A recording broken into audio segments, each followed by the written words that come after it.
Papakita ko sa inyo yung kilikili ko. Kung gaano kaitim. Charot. Yan. Yan yung natural na aking kilikili. Kabila. Kabila. Ba? Kapantay naman siya ng mukha ko, diba? So, kaliligo ko lang. Nag-ayos na ako. Tama-tama, ilalagay, pwede ko mapakita sa inyo kung anong nilalagay ko sa kilikili ko.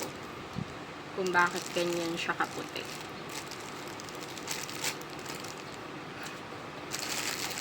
So, ito na nga. Una, ilalagyan ko siya ng alcohol. Green Cross alcohol 70% solution. Paubos na nga siya. Pero meron pa akong bago. Meron na akong bago. Bumili na ako. Ito, pinapaubos ko lang. So, maglagay na tayo.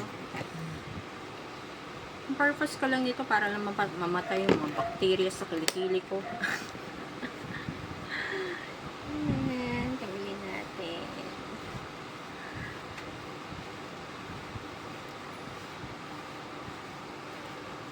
Ito yung mga gilid. Parang nai-scrub mo na din siya. Nakikita mo, kala mo pag naligo ka, wala nang lipag yan. Meron pa yan. O, pakita ko sa inyo. O, diba? Madumi. Next. Kabila naman.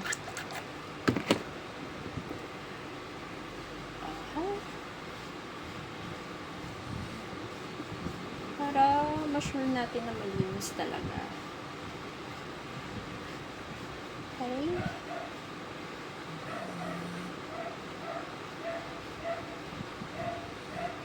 Oh, dumi, diba?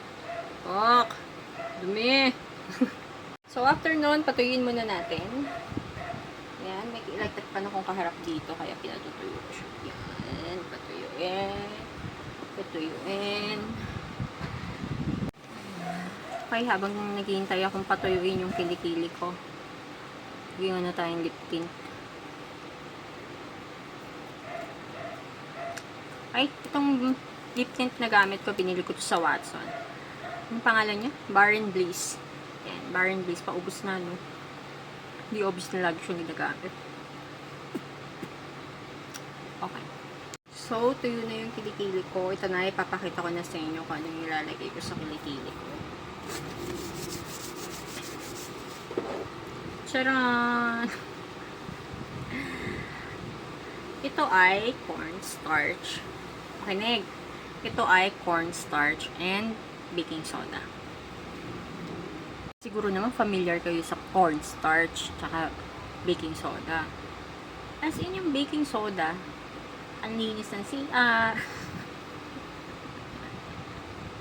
Totoo, yun talaga yun. Ang linis ng kung ano-ano. Ginagamit ko sa CR. Meron kasing dalawang klase ng baking soda. Yung baking soda, merong baking soda na pang baking and baking soda na panglinis ng ating mga lababo, panlinis ng pagkain, ganun, ng gulay. Pero ako ginagamit ko siya sa CR, ginagamit ko din siya sa toilet. Yan. At the same time, ginagamit ko siya sa kilikili ko. And yung cornstarch, yung papalapot sa pagkain. Nilalagay ko lang siya dito, isang kutsara, or kayo, bahala kayo, basta pantay sila. Fair. Ibig sabihin, kung 2 kutsara ng cornstarch, 2 kutsara din ng baking soda. So, ako, dahil pang 1 buwan ko to, 2 kutsara yung nilagay ko. So, puno na yun. Then, halu-haluin nyo lang siya, ganyan, ganyan, ganyan, ganyan. Then, after nun, so, natuyo na yung nilagay kong alcohol, na-disinfect ko na yung kilikili ko, ilalagay ko na to. Alam niyo yung Milko na pampaa? Alam ko pang kilikili din yun eh. Parang ganito lang din siya. Yan. Para ka lang nagpupulbo.